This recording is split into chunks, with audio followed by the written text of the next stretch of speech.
Hello, xin chào anh chị và các bạn. Chào mừng anh chị và các bạn đã đến với video lần này của mình.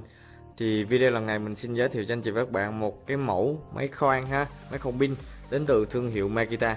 Và mã sản phẩm của cái bộ sản phẩm này là DFF343 SIE ha.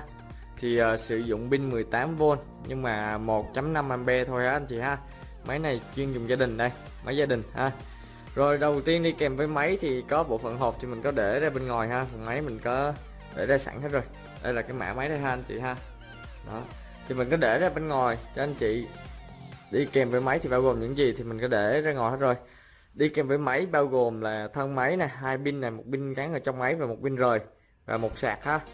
Rồi bên cạnh đó thì cũng có catalog hướng dẫn sử dụng này và phiếu vận hành chính hãng trên vòng 6 tháng của Makita ha. Rồi. Đầu tiên thì đến với cái phần pin thì như anh chị thấy thì đây là cái bộ phận pin Makita 1.5A ha.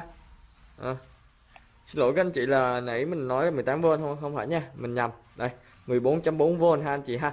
Bộ này 14.4V. Rồi, cục pin 14.4V 1.5A thì rất là nhỏ gọn thôi anh chị ha. Đó, rất là đẹp luôn. Pin thế hệ mới là có dấu sao của thương hiệu Makita ha anh chị ha. Đó. Rất là đẹp luôn. Mẫu mới 14V 1.0A 1.5A ha. Rồi phía sau thì nó sẽ có cái mã pin này ha, rồi tem cảnh báo này ha. Rồi thì đây mã pin này là BL1415N đây ha anh chị ha. Rồi muốn đặt riêng rời thì bên mình cũng có bán rời ha, phụ kiện phụ tùng Makita thì bên mình bán rời đầy đủ hết. Rồi tiếp theo đó là một cái bộ sạc. Đây là cái bộ sạc. Đây là bộ sạc siêu nhanh ha, đến từ Makita.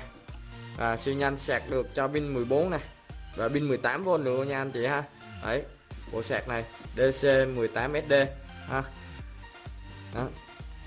Sạc sử dụng nguồn 2.2 rồi. Phía sau thì cũng có tem nè, mã máy này, thêm thông số này ha. Đó, thêm thông số này. Pin này thì sạc đâu đó khoảng 30 tới 40 phút là đầy pin ha anh chị ha. Rồi tiếp tục đó tới với nhân vật chính của chúng ta thì như anh chị để thấy thì thân máy thì rất là nhỏ gọn này, rất là đẹp ha. Đây để cho anh chị xem rõ hơn ha. Đây, đấy máy rất là đẹp luôn. Phía trên thì có bộ phận đảo chiều rồi. Đây phía trên thì đây là cái bộ phận tăng cấp độ ha. Đây là bộ phận tăng cấp độ đây. Đây ha, bộ phận tăng cấp độ 1, 2, cấp độ lớn nhỏ. Rồi gắn đầu khoan thì gắn được đầu 10 ly ha, gắn được đầu 10 ly đây ha anh chị. Đó, gắn được đầu 10 ly. Với tốc độ thì nó có hai cấp độ từ 400 cho tới 1003 vòng trên phút ha, rất là mạnh luôn, có tem số series đầy đủ ha. Tem này phía bộ phận tem chống hàng giả 7 màu đây anh chị ha, máy rất là đẹp luôn, rất là nhỏ gọn. Tay cầm thì được ốp cao su hết rồi, đấy ốp cao su hết để chúng ta chống va đập ha, chống thì sợ rơi vỡ ha. Rồi tăng cấp độ đầu khoan 10 ly, sử dụng pin 14V ha, 4V 1.5A.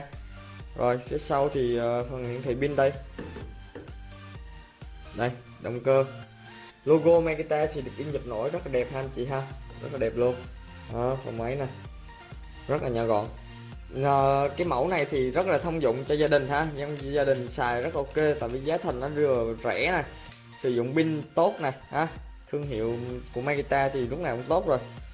Rồi rẻ này ha, có chế độ khoan đây ha, còn vít đây, con tường, hai chế độ ha. Rồi còn vít con tường đấy. Đây là ở trên đây thì mình chỉnh cấp độ ha anh chị ha. Đó, rất là đơn giản luôn, máy rất là đẹp.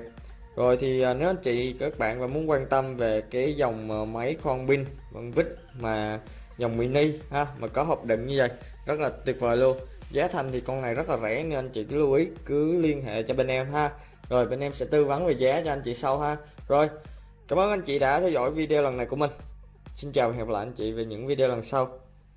Nếu anh chị thấy hay thì để cho em một like, một subscribe ha. Xin chào và hẹn gặp lại.